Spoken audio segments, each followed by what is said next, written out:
चलिए कर लेंगे। आप बताइए, एक्शन बोलिए। नमस्कार, मैं केशव राय, विश्व हिंदी अकादमी और अबीर एंटरटेनमेंट द्वारा 3 दिवसीय मुंबई हिंदी लिट फेस्ट हो रहा है। उसमें हम वरिष्ठ और सुप्रसिद्ध लेखक अशोक मिश्रा जी को आमंत्रित करने आए हैं। अशोक मिश्रा जी को 2 नेशनल अवार्ड और एक स्क्रीन अवार्ड भी मिला है। और दूसरी बात यह है, सबसे बड़ी खुशी की बात यह है कि मध्य प्रदेश सरकार का किशोर कुमार सम्मान, जिसको राष्ट्रीय किशोर कुमार सम्मान कहते हैं, कल घोषणा हुई है इस बात की। आज हम वो भी बधाई दे रहे हैं। नमस्कार सर। बहुत बहुत धन्यवाद। ये जो राष्ट्रीय किशोर कुमार पुरस्कार जो आपको मिल रहा है, और ये 2 राष्ट्रीय पुरस्कार भी आपको मिले हैं, एक है समर और दूसरा है नसीम जी। तीनों की, जैसे कि 2 की जो स्क्रिप्ट के बारे में अगर हम जानना चाहें कि जो राष्ट्रीय पुरस्कार मिला है, निश्चित रूप से जूरी बहुत ही, उसका मापदंड अलग होता है और बहुत ही कठिन होता है, मतलब कि कड़ी चुनौती होती है, कड़ा मतलब वो संघर्ष होता है इनको पाने में। तो ये आपकी कहानी किस तरह की थी जो आपको ये 2 राष्ट्रीय पुरस्कार मिले? नसीम मेरी एक तरह से पहली फिल्म थी जो मैंने लिखा था जी। और सईद अख्तर मिर्ज़ा उसके निर्देशक हैं। तो ये फिल्म मुस्लिमों अल्पसंख्यकों की प्रॉब्लम पे है जी। नसीम, और एक छोटी बच्ची के नज़रिए से है जो 14 साल की है, और उसके दादा जान, जो कैफी आज़मी साहब ने वो रोल किया है दादा जान का। तो वो एक तरह का नज़रिया है उनका, अल्पसंख्यकों के डर का, उनके तनाव का। तो वो फिल्म एक बड़ी महत्वपूर्ण फिल्म साबित हुई, और उसको जूरी ने नेशनल अवार्ड में जब देखा तो बहुत लाइक किया। और जब भी हमारे यहाँ तनाव का माहौल आता है तो कहीं ना कहीं नसीम दिखाई जाती है। क्या बात। तो ये उसकी सफलता है, और मुझे बड़ी खुशी हुई कि सईद मिर्ज़ा साहब का निर्देशन जो बहुत ही कमाल का है, उन्होंने उसको डायरेक्ट किया। हमने उसको लगभग 3 साल की मेहनत में लिखा जी। और समय समय पे जो राजनीति में बदलाव आ रहे थे, सांप्रदायिकता का जो तापमान ऊपर नीचे हो रहा था, उस सबको हम दर्ज करते गए उसमें। क्या बात। एक अच्छी फिल्म बनी। समर एक सच्ची कहानी पे आधारित है जो बुंदेलखंड में सागर ज़िले में एक गांव है कुल्ल, अच्छा। वहाँ दलितों पे अत्याचार की कहानी है। तो श्याम बेनेगल सर उनको एक प्रोजेक्ट मिला था गवर्नमेंट से कि आप दलितों पे कोई डॉक्यूमेंट्री बनाइए। तो उन्होंने कहा कि डॉक्यूमेंट्री मैं नहीं बनाऊंगा, मैं दलितों पे कोई फीचर फिल्म बनाऊंगा। तो उन्होंने कहा बनाइए। तो श्याम बाबू ने मुझसे पूछा कि कोई कहानी है क्या तुम्हारे पास जिसमें दलितों के बारे में हो? जी। तो मैंने कहा सर आपने मुझे एक केस स्टडी पढ़ने को दिया था एक बार जी। वो सच्ची घटना थी छत्तीसगढ़ की और कुल गांव की, जिसमें दलितों पे अत्याचार हुआ था। जी। तो उस कहानी को हम लोग जोड़ के बना सकते हैं। जी। तो उन्होंने कहा कि हाँ वो अच्छा आइडिया है। जी। फिर मैं, जैसा कि मेरा काम करने की शैली है, मैं रिसर्च के बिना कोई भी फिल्म नहीं लिखता। जी। और बड़े बड़े निर्देशकों ने मुझे ऑफ़र दिया यहाँ, लेकिन वो चाहते थे कि मैं रिसर्च पे ना जाऊँ, घर में बैठ के लिखूं। तो मैंने उनसे कहा कि मैं लिख ही नहीं सकता क्योंकि मैं बड़ा ही अज्ञानी आदमी हूँ, मुझे दुनिया के बारे में बहुत कम मालूम है। तो जब तक कोई मुझे मालूम नहीं होगी कोई चीज़ तो मैं नहीं लिख सकता। पर श्याम बेनेगल इस मामले में काफ़ी प्रोग्रेसिव सिनेमा फिल्म मेकर हैं, वो मुझे हमेशा अलाउ करते हैं। तो फिर मैं उस गांव में गया जहाँ वो घटना हुई थी, वहाँ मैं रहा, जिस दलित के साथ अत्याचार हुआ था उसके घर में मैं 3 दिन रहा जी। और वो सबसे गरीब दलित था वहाँ का। कई लोगों ने मुझसे कहा कि आप हमारे घर ठहरिए, आप हमारे घर ठहरिए। पहले तो ब्राह्मणों ने कहा कि आप हमारे घर ठहरिए, मैं कहा नहीं, मुझे सबसे जो यहाँ गरीब है, दलित है, उसके यहाँ ठहरना है। तो मैं उसके यहाँ ठहरा और मैंने 3 दिन वहाँ बिताए और उससे उनकी कहानी सुनी। तो इतनी सच्चाई आती है उससे फिल्म में, क्योंकि आप फर्स्ट हैंड इंफॉर्मेशन गैदर करते हैं। और बवंडर मैंने ऐसे ही लिखा, भंवरी देवी, उसमें उनके साथ एक जुल्म हुआ था, बलात्कार हुआ था उनका। तो मैं भंवरी देवी से मिलने उनके गांव गया उनसे मैंने कहानी सुनी। जगमोहन मुंदड़ा की थी। हाँ, जगमोहन मुंदड़ा जी निर्देशक थे उसके। जी। तो वहाँ जाके मैंने रिसर्च किया, भंवरी देवी के साथ टाइम बिताया और उनके मुंह से उस दुख दर्द को सुना मैंने, जो मुझे इतने सारे रिसर्च वर्क में जो मुंदड़ा जी ने मुझे दिया था कहीं नहीं था। जी। तो ये मेरी शैली है। तो समर एक इसीलिए, और समर जो थी वो जो अपने राष्ट्रपति थे नारायणन साहब जी, वो भी दलित थे। अच्छा। तो उन्होंने जब उसको फिल्म देखी तो उनको वो फिल्म बहुत अच्छी लगी। जी। फिर उन्होंने उसका राष्ट्रपति भवन में एक शो कराया जिसमें हम लोग सब कोई गए वहाँ राष्ट्रपति भवन में। उन्होंने सारे राजनीतिक दलों के लीडर्स को उसमें इनवाइट किया था। जी। जी। कि देखो इस फिल्म को, दलितों के बारे में तुम लोग बहुत बात करते हो, देखो दलितों की समस्या होती कैसी है, जी। जी। फिल्म के ज़रिए देखो। जी। तो वो एक अच्छा अनुभव मेरे लिए रहा। जी।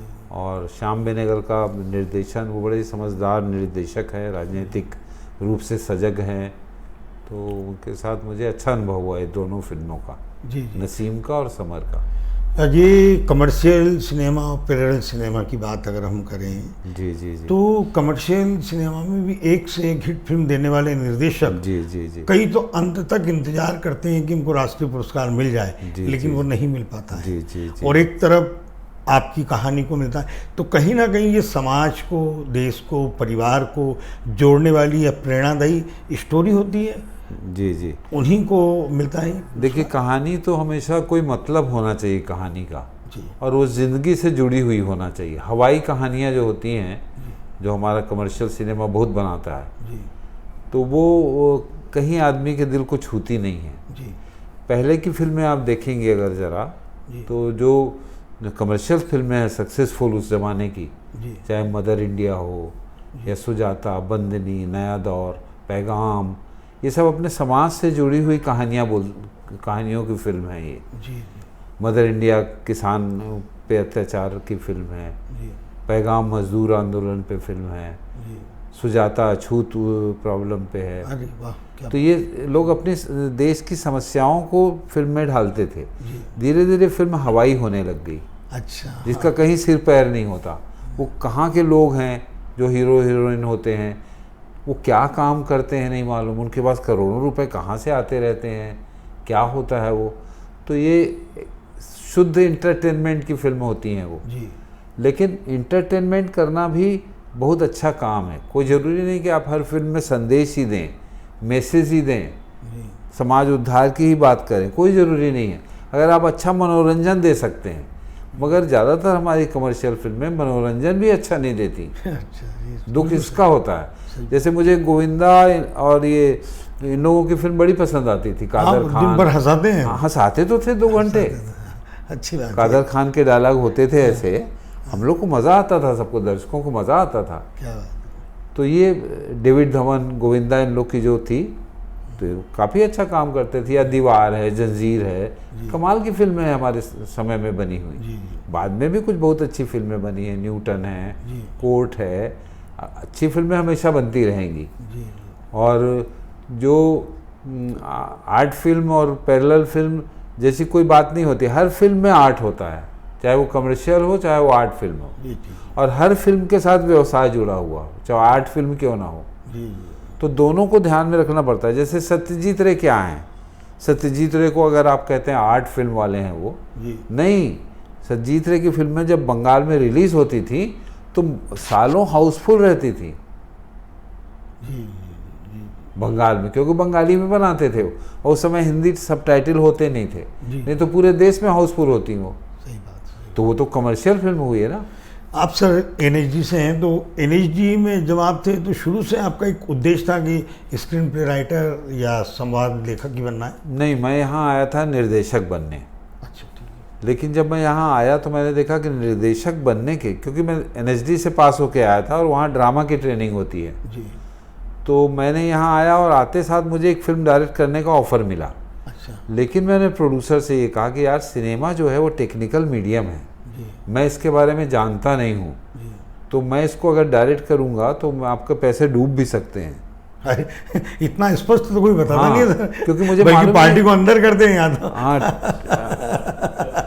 मैं कहा मुझे मालूम नहीं है मीडियम, मैं जो थोड़ा सीख समझ लूँ तब मैं डायरेक्ट कर पाऊंगा। अच्छा, और मेरे साथ एक और मेरा दोस्त आया था एनएचडी के, उसने वो फिल्म लपक ली। क्या नाम मैं डायरेक्ट, उसका नाम मैं नहीं बताऊंगा। नाम नहीं।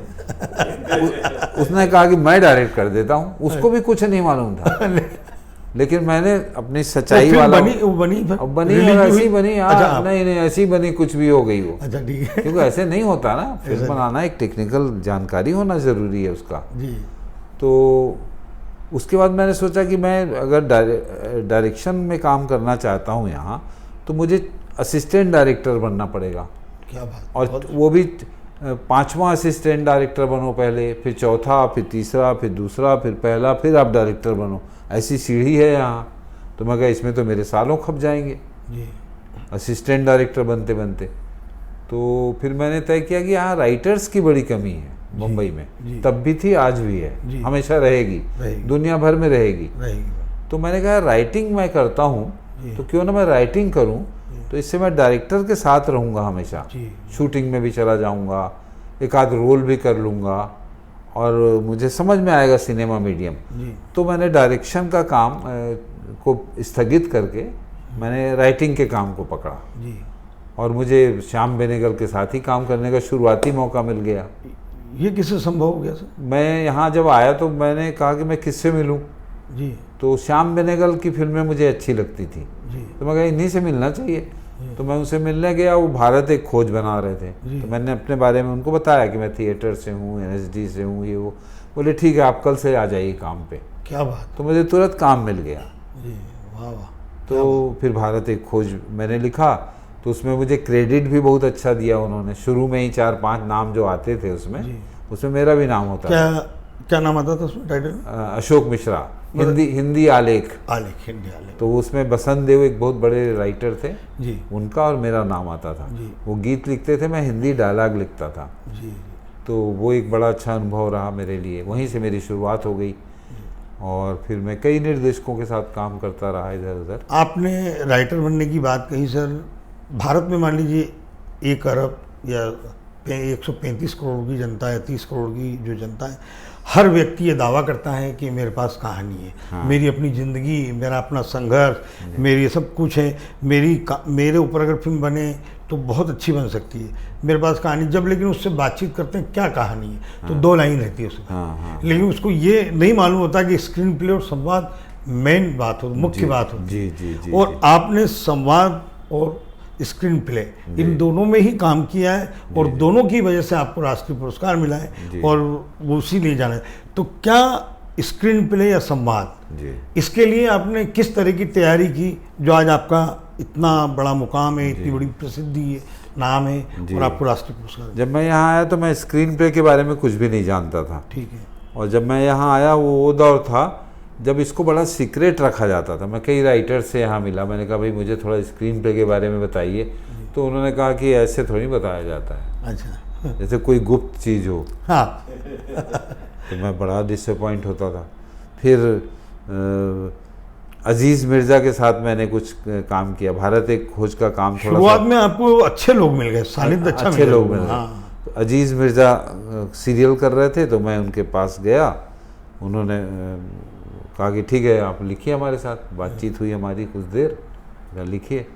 तो मैंने उन्होंने एक आइडिया अपने एक और राइटर को बता रहे थे पर वो उसको समझ में नहीं आ रहा था जी। तो वो उसको बहुत डांट रहे थे अजीज़ भाई जी। और मैं बैठा सुन रहा था। मैं बहुत डर रहा था कि अरे बाप रे ये आदमी तो बहुत ही खतरनाक है जी। इसके साथ मैं कैसे काम करूँगा, इतना डांटता है ये अपने राइटर्स को। तो फिर उसने अजीज़ भाई ने कहा कि ठीक है आप जाइए। मेरे से कहा कि आप लिख सकते हैं क्या ये? तो मैंने कहा सर मैं कोशिश कर सकता हूँ। बोले ठीक है कल मुझे लिख के लाइए सवेरे। उस समय शाम के 6 बजे थे। मुझे कुछ समझ में नहीं आया कि मैं करूँ क्या, क्योंकि मुझे स्क्रीन पे मालूम ही नहीं था। ओ हो। तो मैं अपने एक दोस्त से पूछा, उसने कहा यार मैं तो अभी कोई हेल्प नहीं कर सकता। मैं उसके पहले फिल्में भी देखी होंगी आपने, जब भी आइडिया नहीं था? नहीं, फिल्म देखते थे हम लोग, हाँ जी। पर एग्जैक्टली स्क्रीन प्ले कैसे लिखा जाता है नहीं मालूम रहता था ना। हम कोई ऐसे ध्यान से थोड़ी नहीं देखते, हम आम दर्शक की तरह से फिल्म देखते थे। ठीक है जी। अभी भी आम दर्शक को पूछो स्क्रीन प्ले कैसा है इसका, तो थोड़ी बता पाएगा वो। जी हाँ, आगे। तो मुझे कुछ समझ में नहीं आया, तो मैं घर आ गया और मैंने सोचा कि अब मैं लिखना तो पड़ेगा ही, कल मीटिंग है उनके साथ, और ज़्यादा होगा तो क्या हो, मुझे कह देंगे नहीं भाई नहीं जम रहा है आपका। तो मैंने लिखने की कोशिश शुरू की, तो मेरा मन नहीं लग रहा था लिखने में। तो फिर मैंने टीवी में सोचा कि न्यूज़ देख लूँ, उसके बाद लिखूँगा। मैं टाइम पास कर रहा था। हर राइटर जो होता है वो डिले करता है लिखने को।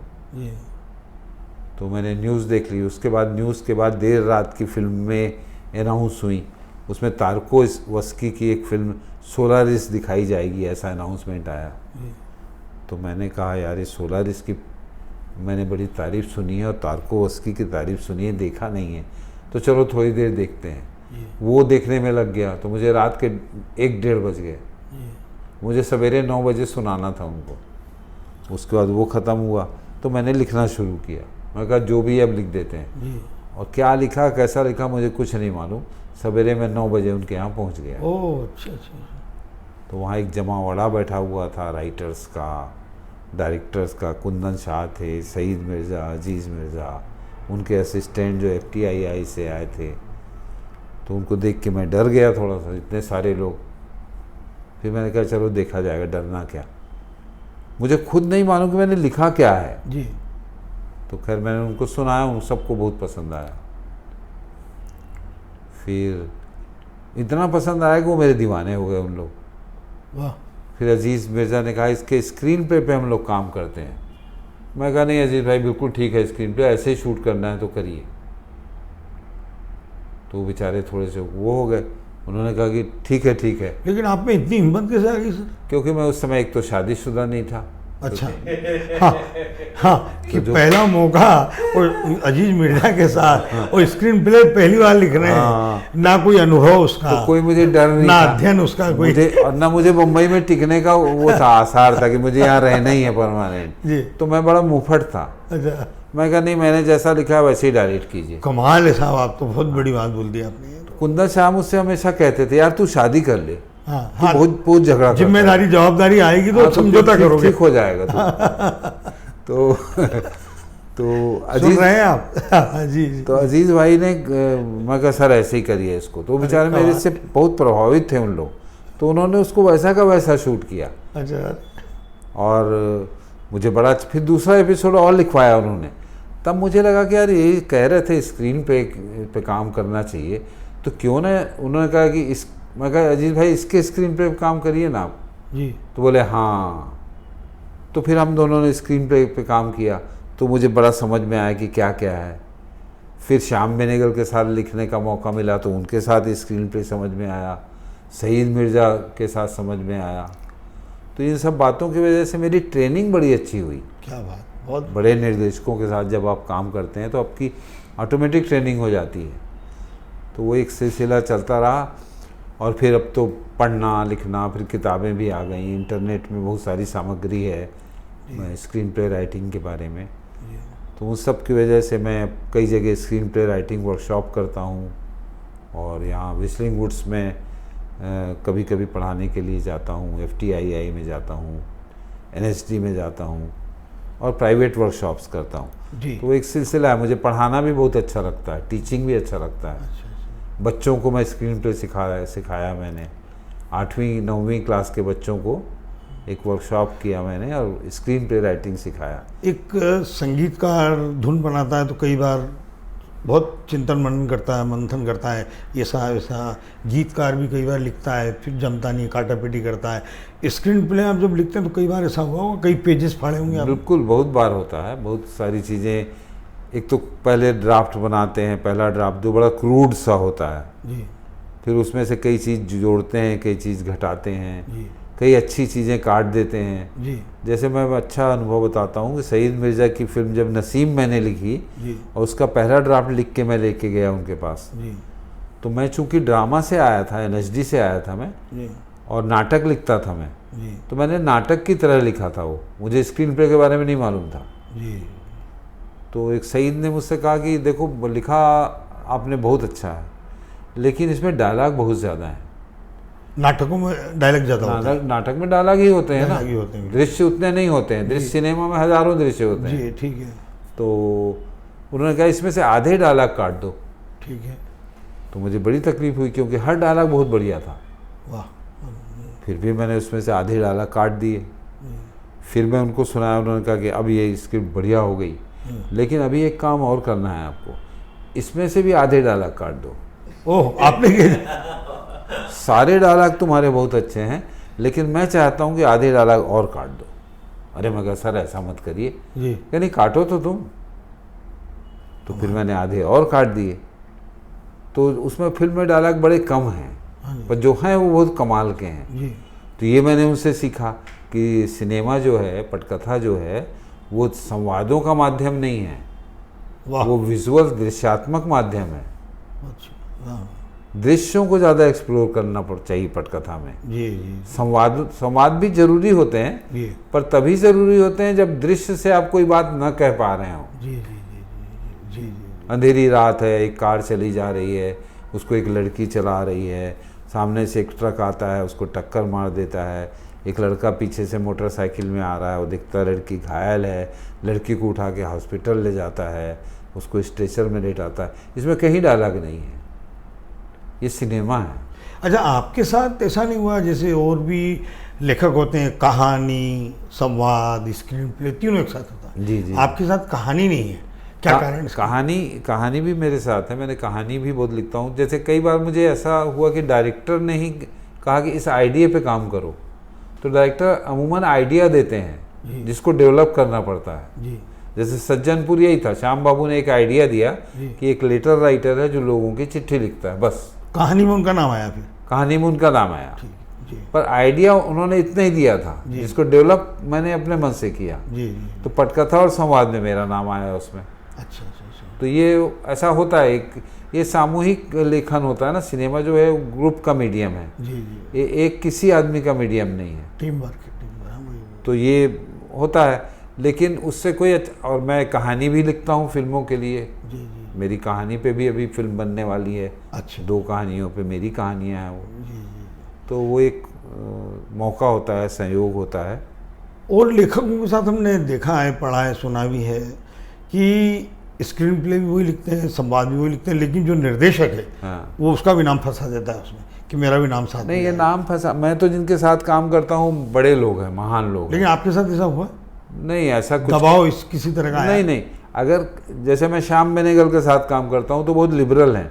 जैसे वेल्डन अब्बा हम लोग लिख रहे थे, जी तो वेल्डन अब्बा एक स्क्रिप्ट लिख के जी एक राइटर उनके पास गया, वेल्डन अब्बा की, जी नाम उसका कुछ और था, जी और उन्होंने कृपलानी करके एक है जो लिख के लेके गया। तो श्याम बाबू ने कहा कि आइडिया अच्छा है ये, लेकिन इसका स्क्रीन प्ले अच्छा नहीं है। जी तो उन्होंने मुझे बुलाया, उन्होंने कहा तुम इसका स्क्रीन प्ले कर सकते हो क्या? जी तो मैंने कहा कि ठीक है सर। अब मैंने उसका स्क्रीन प्ले करने लग गया मैं। तभी किसी ने खबर दी कि ये कहानी जो है ये हैदराबाद की एक राइटर हैं, जी उनकी कहानी है ये। जी तो श्याम बाबू ने मुझसे संपर्क किया राइटर से कि क्या आपने ऐसी कोई कहानी लिखी है? जी तो उन्होंने जो कहानी लिखी है वो आधा है, उसमें एक कुआं चोरी चला जाता है, यहाँ तक कहानी थी। जी फिर हम लिखने लग गए, हमने कहा चलो उसका भी नाम देंगे। जी फिर पता चला कि संजीव नाम के एक कहानीकार हैं बड़े हिंदी के, जी उन्होंने भी वैसी एक कहानी लिखी जिसमें एक पुल चोरी चला जाता है ना। जी तो बेसिक आइडिया वही है। तो हमने उनका भी नाम दिया, उनको भी पैसा दिया, जबकि उन तीनों कहानियों का मैंने 5% भी यूज़ नहीं किया है।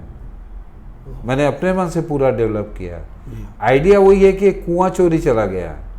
फिर मैंने और रिसर्च किया तो पाया कि मूल आइडिया ये तेनालीराम का है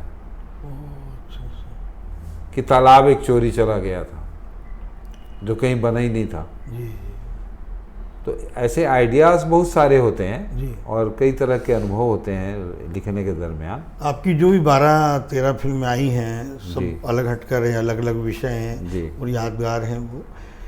और भी कई बड़े बड़े विनरों की आपको फिल्में मिली लेकिन आपने नहीं की, हाँ, क्या कारण था उसमें? एक तो मुझे वही फिल्में अच्छी लगती हैं जो मेरे नेचर को सूट करती हैं, जिसमें कोई बात हो, मतलब की बात हो। कोई बेकार की हवाई फिल्में लिखना मुझसे बनता तो नहीं। क्या वो आपको आइडिया सुनाते हैं?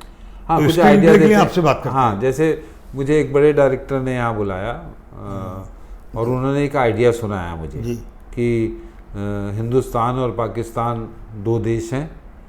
इन दोनों देश के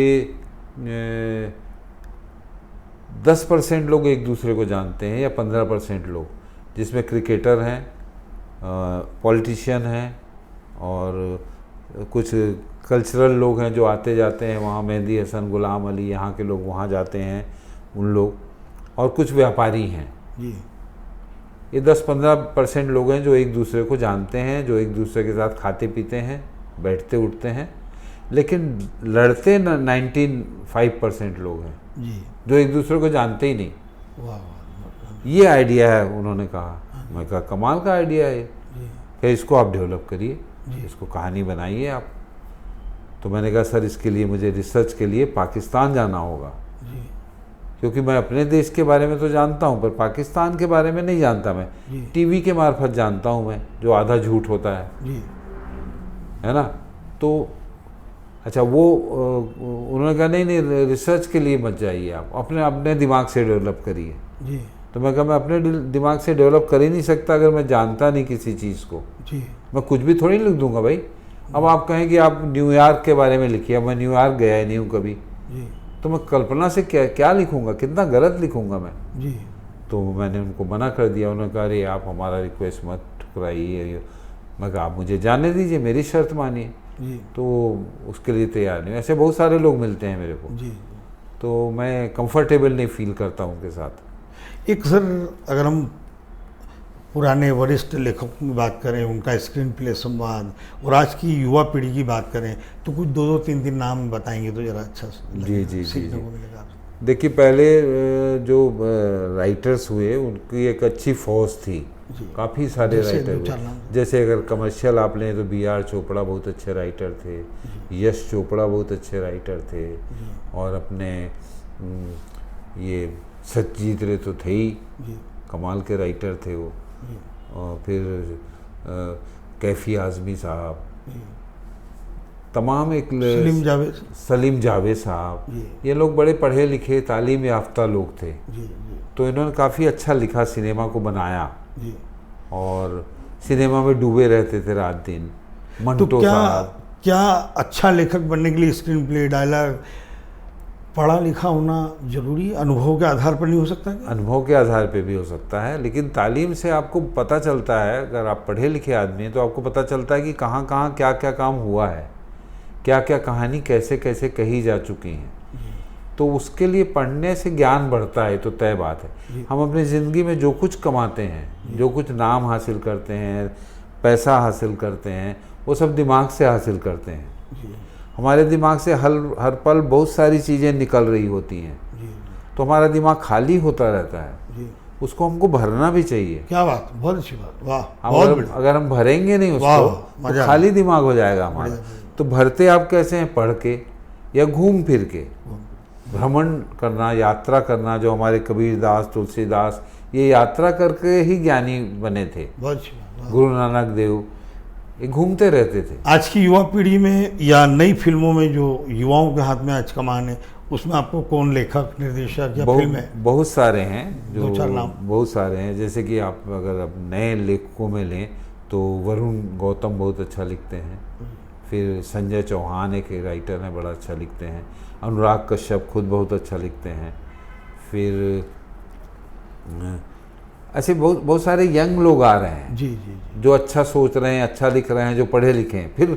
फिर लोगों को लगा है कि हमको अच्छा काम करना है। तो अच्छी अच्छी फिल्में हमारे यहाँ आ रही हैं इस बीच। आपने देखा होगा बहुत अच्छी फिल्में बन रही हैं। ख़राब भी बहुत बन रही हैं, अच्छी कम बन रही हैं, पर बन रही हैं। कंटिन्यू है वो धारा अभी तक। तो ये अच्छी बात है, ये सब चलता रहना चाहिए। ये आपको किशोर कुमार सम्मान मिल रहा है। किशोर कुमार जी बहुमुखी प्रतिभा के धनी थे। जी जी जी। गायक थे, राइटर थे, गायक थे, निर्माता, निर्देशक अभिनेता थे। तो थे जैसे वो। मस्त मोला हाँ, जो हाँ। कहते हैं, आपके लेखन में ऐसा मस्त मोलापन जी जी या इस तरह की हर विधा जी का जी जी उसमें जी, है जी। उल्लेख? मैं जो भी बचपन से मैं किशोर कुमार का दीवाना रहा हूँ, अच्छा। और कभी मैंने सोचा भी नहीं था कि राष्ट्रीय किशोर कुमार सम्मान मुझे मिलेगा। हाँ, मतलब वो आप लेखक और पर वो मुझे अनोखा लगता था आदमी, लगता था इस आदमी में कुछ बात है, जी। बड़ी ख़ास बात है। जैसे उनकी एक फिल्म है हाफ टिकट, जो जबलपुर से शुरू होती है। मैं भी अपनी फिल्मों में छोटे शहरों का नाम बहुत डालता हूँ। जी उस फिल्म में भी जबलपुर का नाम था, पहले होता था ऐसा, जी। देश को जोड़ के रखते थे सिनेमा से। जी जैसे राज कपूर की संगम, जी। तो संगम कहते ही हम इलाहाबाद से जुड़ जाते हैं, प्रयागराज से जुड़ बहुत जाते हैं। ऐसी पुरानी फिल्मों में कहीं झुमरी तलिया आता था नाम, कहीं कुछ आता था, कहीं कुछ आता था। तो किशोर कुमार खंडवा के थे, वो मध्य प्रदेश के थे। फिर उनका एक रायपुर में जब वो गायक थे तो उनका एक शो हो रहा था बड़ा, तो हम लोग बड़ी मुश्किल से उसमें अंदर घुस के गए, और उन्होंने पहला गाना गाया और उतने में दंगा हो गया, तो वो शो वहीं रुक गया। तो फिर किशोर साहब के बारे में मैं यहाँ जो किस्से सुनता था वो भी लाजवाब हुआ करते थे। जैसे वो कौवा पालते थे। अब कौवा कौन पालता है? अच्छा, कौवा पालते थे? कौवा पालते थे, उनका शौक था। ये भी हम सुनते थे कि एक प्रोड्यूसर ने उनको पैसे नहीं दिए। हाँ, अरे वो तो बांध देते थे। तो उन्होंने आधा सेव करना शुरू किया, आधा नहीं किया। इधर का बढ़ने लग गया, इधर का सेव करते थे। तो किसी ने पूछा कि यार ये कैसा स्टाइल निकाल रहे हो क्या, कोई नया? क्या नहीं यार, वो प्रोड्यूसर है जो ना, वो मेरा पैसा नहीं दे रहा है। तो मैंने तय किया कि जब तक वो पैसा नहीं देगा मैं आधी दाढ़ी बढ़ाऊंगा। बहुत किस्से उनके। हाँ, आधी दाढ़ी बढ़ाऊंगा। जी। तो ये बात तुरंत आग की जंगल में आग की तरह से फैल गया इंडस्ट्री में कि वो पैसा नहीं दे रहा है, इसलिए किशोर कुमार आधी दाढ़ी बढ़ा रहा है। अगले दिन वो पैसा लेके आ गया, कहा भाई तू पूरी दाढ़ी बना अपनी, ये पैसे लेते। तो किशोर दा के साथ ये इस तरह का एसोसिएशन रहा मेरा। फिर मैं देवानंद के साथ बैठा करता था कई बार, तो वो किशोर कुमार के बारे में बताया करते थे, राहुल देव वर्मन, एस.डी. बर्मन। तो कहीं ना कहीं एसोसिएशन था हमारा उन लोगों के साथ। और वो जो हरफन मौलापन था उनका, जो उनका हास्य था और उसके अंदर एक दुख था। तो मेरी राइटिंग में भी मैं ज़्यादातर सटायर लिखता हूँ। मुझे बड़ा पसंद है लोगों को हंसाना और व्यंग करना समाज के ऊपर।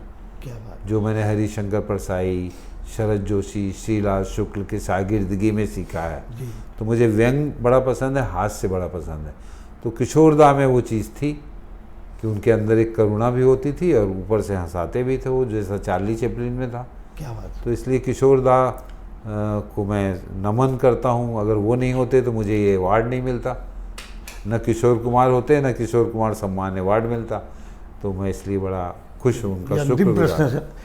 है, लेखक विषय जन्मजाति उसमें गुण होते हैं सर। जी जी जी। तो आज का जो नया लेखक है उसको स्क्रीन प्ले राइटर, समाज लेखक या कहानीकार बनना हो तो वो अपने अनुभव से बने या उसके मस्तिष्क में जो मंथन चलता रहता है उसके या अध्ययन करे, क्या उसको करना चाहिए जो सफल लेखक बने? जी, मैं जो टीचिंग के लिए जाता हूँ तो कई बार जो जैसे एनएसडी में मैं एक बार पढ़ाने गया था स्क्रीन प्ले, तो वहाँ लड़के जो बच्चे थे पढ़ने वाले वो इंटरेस्ट नहीं ले रहे थे। 2-1 लोग 3 लोग इंटरेस्ट ले रहे थे और 20 लोग नहीं ले रहे थे। तो मैंने कहा क्या बात है, आप लोग राइटिंग में इंटरेस्टेड नहीं है क्या? कहा नहीं सर, ये राइटिंग में हमारा इंटरेस्ट नहीं, हम तो एक्टर बनना चाहते हैं, हम डायरेक्टर बनना चाहते हैं, हमको तो क्लास लगा दी गई है इसलिए हमको आना पड़ रहा है। तो मैंने कहा कि राइटिंग सबके लिए ज़रूरी होती है, चाहे आप डायरेक्टर हैं, चाहे आप एक्टर हैं, सिनेमा में भी हैं। तो राइटिंग, अगर आप राइटर भी होंगे तो आपको बड़ी मदद मिलेगी। तो बोले सर पर ये तो हम जन्मजात होता है ना राइटिंग करना। मैं कहा नहीं, जन्मजात नहीं होता है ये आप सीख सकते हैं। हर आदमी राइटर होता है। अभी तो फेसबुक और ये सब चल पड़ा है, व्हाट्सएप, अदरवाइज प्रेम पत्र तो हर आदमी लिखता था। क्या बात। और क्या बढ़िया राइटिंग करता था अपनी तरह से। क्या गांव का आदमी भी लिखता था। ये आपने बहुत बढ़िया बात कही सर। हाँ। तुम लोग क्या अपने घर चिट्ठी नहीं लिखते अपने पिताजी को कि मुझे इतने पैसे भेज दीजिए और आप लोग कैसे हैं और मुझे इसकी याद आती है? वो सब राइटिंग है, वो सब सिनेमा में इस्तेमाल हो सकता है। या तुम बैंक में जाते हो तो अपने एप्लीकेशन नहीं लिखते क्या कि मुझे अकाउंट खुलवाना है? इन सबको अगर मैं एक जोड़ दूँ एक कहानी में तो ये राइटिंग हो जाएगी। ऐसा कर करके मैंने उन लोगों को सबको इंटरेस्ट क्रिएट किया जी। और उसमें से कई लोग अच्छे राइटर बन गए। जी जी। मुझे बड़ी खुशी हुई। एक एक लाइन में कुछ अगर आपकी फिल्मों का जिक्र कर दें सर, जी जी जी। नई पीढ़ी के लिए जी जी जी जी। आपकी 12-13 फिल्मों का जिक्र जी। तो पहली पिक्चर से लेकर। जी, जैसे पहली पिक्चर दुर्गा एक फिल्म मैंने लिखी थी कुंदन शाह के लिए, जो वो बना नहीं रहे थे, तो बासु चटर्जी ने वो बनाई थी और वो हम लोगों ने छत्तीसगढ़ के एक गांव में शूट किया था, जो मेरे कहने से ही बासुदा वहाँ गए थे और उस फिल्म को भी नेशनल अवार्ड मिला था, दुर्गा। अरे क्या बात। हाँ, हालांकि वो टेलीविज़न के लिए बनाया था उन्होंने और वो परिवार कल्याण के प्रचार के लिए फिल्म थी, पर इतनी खूबसूरत बन गई थी। मैंने उसको लिखा था, उसकी पटकथा और संवाद और कहानी भी लिखा था, तो वो काफ़ी अच्छी फिल्म बन गई थी दुर्गा। फिर क्योंकि हम लोग बहुत सारा ऐसा काम होता है जिसको अच्छा नहीं मानते, जैसे सरकार अगर कोई काम कहती है तो हमको लगता है कि यार परिवार नियोजन पे क्या फिल्म लिखना, लेकिन अगर आप में टैलेंट है तो आप उसको भी इंटरेस्टिंग बना के रख सकते हैं। जी। जैसे श्याम बेनेगल ने मंथन फिल्म बनाई थी जी। अमूल पे, जी। तो वो दुर्गा लिखी। फिर नसीम लिखी मैंने, जिसके बारे में मैंने आपको बताया ही। जी। फिर समर के बारे में मैंने आपको बताया, जो दलितों की समस्या पे थी। जी। फिर वेलकम टू सज्जनपुर जी। कि श्याम बाबू ने मुझसे कहा कि ये आइडिया है, इसको लिखो। जी। तो मैं कहा मैं रिसर्च के लिए गांव जाऊंगा, इसकी कहानी यहाँ ढूंढूंगा। तो मैं कहा कहाँ जाना चाहते हैं आप? मैं कहा मैं सतना जाना चाहता हूँ, जहाँ का मैं रहने वाला हूँ। तो वहाँ गांव-गांव में मैं कहानियाँ ढूंढ रहा था, तो वहाँ से मैं पास का एक गांव में सज्जनपुर में चला गया। जी। वहाँ मैंने लोगों से बात किया, तो वहाँ मुझे करेक्टर मिले। एक फ़ौजी मिला जो बंदूक साफ करता बैठा था, सूबेदार, तो मैंने एक करेक्टर सूबेदार डाला है उसमें। एक विधवा लड़की मिली, जो जवान लड़की थी, विधवा थी, मैंने वो उसमें डाला। और एक किन्नर था जो कटनी से चुनाव जीता था, उस समय उसका बड़ा ढोल बज रहा था, तो मैंने एक किन्नर का करेक्टर डाला। तो ऐसा करने से वो बनी। फिर वेल्डन अब्बा के लिए मैं आंध्र प्रदेश गया, क्योंकि वहीं लोकेट है वो कहानी। बमन ईरानी ने उसमें डबल रोल किया है और वो भी व्यंग है एक तरह का, तो वो लिखा मैंने, जो काफ़ी चर्चित हुई। कई जगह की विधानसभाओं में उस फिल्म का उल्लेख हुआ कि वेल्डन अब्बा जैसी घटना हमारे यहाँ भी हुई है, इलाहाबाद में भी हुई है। कई पुलिस अधिकारियों ने मुझे फ़ोन किया कि सर बहुत अच्छा आपने उसमें पुलिस अधिकारियों की पीड़ा दिखाई है। और कई राजनेताओं को वो फिल्म बड़ी पसंद आई। जैसे शीला दीक्षित मुख्यमंत्री हुआ करती थी, तो उनसे एक टीवी इंटरव्यू आ रहा था उनका, तो मैं ऐसे चैनल बदलते हुए मैं रुका, सुना। तो वो शीला दीक्षित जो थी वो सिनेमा देखने की बहुत शौकीन थी और थिएटर हॉल में जाके देखना पसंद करती थी, मुख्यमंत्री थी और तो रात वाला शो देखती थी। तो उनसे वो पूछा कि आपको हाल फिलहाल में कौन सी फिल्म अच्छी लगी, तो उन्होंने कहा कि मुझे वेलकम टू सज्जनपुर बहुत अच्छी लगी। क्या बात, वाह, अरे वाह, बहुत बढ़िया। और उसने कहा कि अच्छा अगर आपको कहा जाए कि आपको और दोबारा कोई फिल्म देखनी, उन्होंने कहा मैं इस फिल्म को 10 बार देख सकती हूँ। क्या बात है, अरे वाह, इसी बात। सर एक बात और दिमाग में आ रही है कि अभी आपने कहा था कि आप अब 2 फिल्म निर्देशित करने वाले हैं, तो जो सिनेमा, श्याम बेनेगल का सिनेमा, मिर्ज़ा साहब का सिनेमा, या जिन जिन निर्देशकों के साथ आपने लेखन के रूप में काम किया है, क्या आपके निर्देशन वाला सिनेमा उनसे अलग होगा या वैसा ही होगा? देखिए, मैंने तो सईद मिर्ज़ा के साथ जब काम किया तो मैंने कहा सईद साहब देखिए ऐसा है कि मैं आर्ट फिल्म नहीं लिखना चाहता जी। मेरा उसमें कोई इंटरेस्ट नहीं है, और मैं कमर्शियल भी नहीं लिखना चाहता। मैं जनवादी सिनेमा लिखना चाहता हूँ, पब्लिक सिनेमा लिखना चाहता हूँ। पब्लिक सिनेमा कमर्शियल नहीं होता है, कमर्शियल सिनेमा पब्लिक सिनेमा नहीं है। पब्लिक सिनेमा जनवादी फिल्में वो होती हैं जो पब्लिक की प्रॉब्लम्स को दिखाती हैं। तो मैंने कहा मैं पब्लिक तक पहुंचना चाहता हूं, मैं मजदूर तक पहुंचना चाहता हूं, मैं आम आदमी के लिए सिनेमा लिखना चाहता हूं। मगर मैं फूहड़ नहीं लिखना चाहता। तो उन्होंने कहा कि ये तो हम सब की इच्छा रहती कि हम भी ज़्यादा से ज़्यादा ऑडियंस मिले। तो मैंने नसीम, आप देखिएगा सईद मिर्ज़ा की बाकी फिल्मों की तुलना में नसीम काफ़ी सरल फिल्म है, ज़्यादा समझ में आती है, वो ज़्यादा इजीली समझ में आती है। फिर श्याम बेनेगल के साथ जब मैं काम करना शुरू किया तो मैंने उनके साथ भी यही रवैया अपनाया।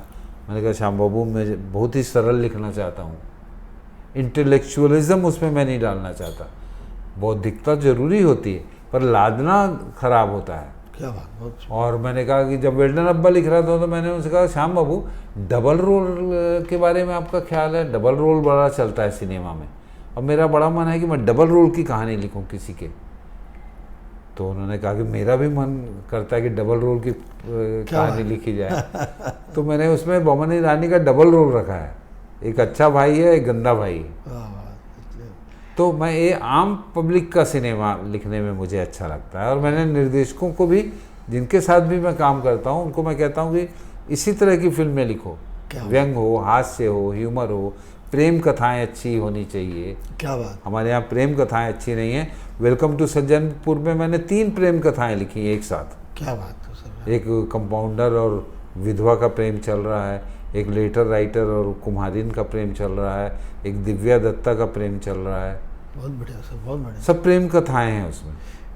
चलिए सर, तो आपको एक बार पुनः बधाई, और हम इसकी अग्रिम आपको बधाई देते हैं, शुभकामनाएं देते हैं और ऐसी इच्छा करते हैं, ईश्वर से प्रार्थना करते हैं कि सरकार का दादा साहब फाल्के पुरस्कार भी आपको जल्द से जल्द मिले। बड़ी बात है। और ये 3 दिवसीय जो मुंबई हिंदी लिट फेस्ट हो रहा है विश्व हिंदी अकादमी और अबीर एंटरटेनमेंट का, उसमें आप वक्ता के रूप में आपने हमको स्वीकृति दी है। मैं ज़रूर आऊँगा और हम आपके आभारी हैं। जी जी। जब और केशव जी, आपसे मिलके मुझे बड़ा अच्छा लगा। आप बड़े सुलझे हुए समझदार हैं, आपकी टीम बड़ी उत्साही और यंग लोग। प्रशांत नेगी है, मनोज रमोला है, और हमारे मित्र बहुत बड़े डीओपी हैं दीपक पांडे जी। दीपक जी, आपका नाम सुनकर एक मीटिंग छोड़ी इन्होंने कि मुझे उनसे मिलना है, क्योंकि ये लेखन को बहुत पसंद करते हैं। जी जी। डीओपी उन्होंने लेखन में इनकी बहुत रुचि जी जी। तो विशेष रूप से ये आपके लिए आए हैं। तो दीपक जी को भी बहुत बहुत धन्यवाद। आप सबको शुभकामनाएं, क्योंकि मुझे लग रहा है आप लोग बड़े सुलझे हुए इंसान हैं और सही समझ के इंसान हैं। ऐसे लोगों की सिनेमा में बड़ी ज़रूरत है। धूर्त, मक्कार, चालाक, बदमाश लोगों की ज़रूरत नहीं है सिनेमा में। जी। तो आप लोगों का भविष्य उज्जवल है ना? धन्यवाद। और हम लोग जल्दी मिलते हैं। बिल्कुल 8-9-10 जनवरी को आपका। जी जी जी। नमस्कार। धन्यवाद, धन्यवाद बहुत बहुत।